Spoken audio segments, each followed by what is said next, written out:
un poco que es la sensación que tengo de estar presentando aquí como si el tiempo no hubiese pasado y hubiese estado presentando un libro o una revista de Pájaro de Tinta o a Jorge mismo, a José. A ver si logro sacar este video de acá. Cuando Jorge me dijo, digamos que él fue el intermediario para la generosa invitación de Elena Celada Fiorio que hablara de poesía o que hiciera un acercamiento acerca de lo que es la poesía para mí o la breve experiencia con la poesía que tengo o la relación que tengo con la poesía, quedó un poco en el aire la idea de hablar de la poesía actual, ¿no? Es un tema bastante amplio, bastante complejo, de muchas sesiones, pero que yo simplemente haré un breve abordaje acerca de mi experiencia o de lo que yo considero que puede ser de lo que he visto simple y fragmentariamente la poesía actual. Para ello, quizás tengamos que empezar preguntándonos cuál es la misión o la función, si es que se me pudiera asignar alguna del poeta hoy en día, cómo es visto el poeta por nuestra sociedad.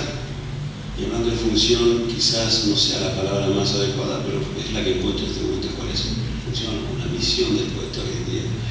Pero antes de ello, quisiera irnos brevemente muchísimos siglos más atrás. Todos sabemos que la cultura occidental que nos rige viene de los viejos y siempre presentes sabios, ¿no? Griegos.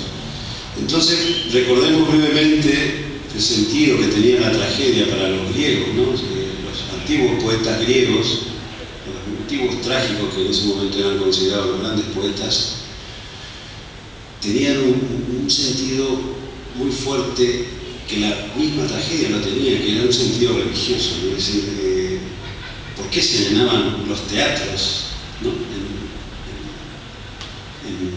Uno envidia a los griegos, es decir, ¿cómo podían llenar un teatro parecido a una cancha de fútbol o de básquet? ¿Cómo la gente iba a ver teatro?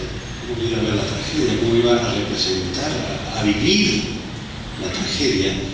Y entonces nos encontramos una explicación muy fácil, pero a su vez muy compleja, que es el sentido religioso que tenía la tragedia, ¿no? Es decir, cómo todo ese misterio de la relación del hombre con su mortalidad, con su finitud, de la relación del hombre, de esa finitud con lo inmortal, con los dioses, con los estamentos superiores, se daba a través de diferentes procesos que se dan en la tragedia, ¿no? Es decir, la participación, casi una comunión, casi asamblea en el sentido más viejo de la palabra de misa, digamos, de los espectadores que eran participantes de las tragedias griegas, que pasaban por diferentes etapas dentro de esa participación de la tragedia. Y quiero decir con esto, para recordar cuál era la función que tenían los poetas o la misión o cómo eran vistos los poetas en esa época, ¿no?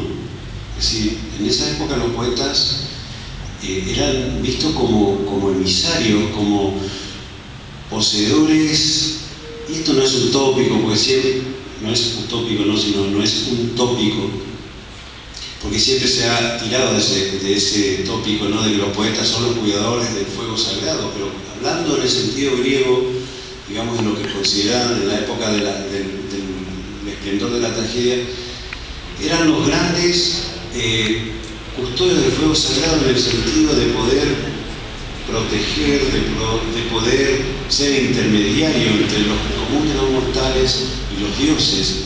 De ahí toda la gran importancia que tenía la tragedia, el mito. De ahí viene la importancia del origen. El mito siempre nos remite a un origen, y de ahí viene la importancia de la poesía como elemento fundante, como aquello. Siempre, o casi siempre, queremos confundir que la poesía está hecha de palabras, que la herramienta de la poesía es el lenguaje, que el lenguaje es el que funda la poesía. Sin embargo, desde ahí mismo, o quizás más de más atrás, podemos hablar de que es la poesía la que funda el lenguaje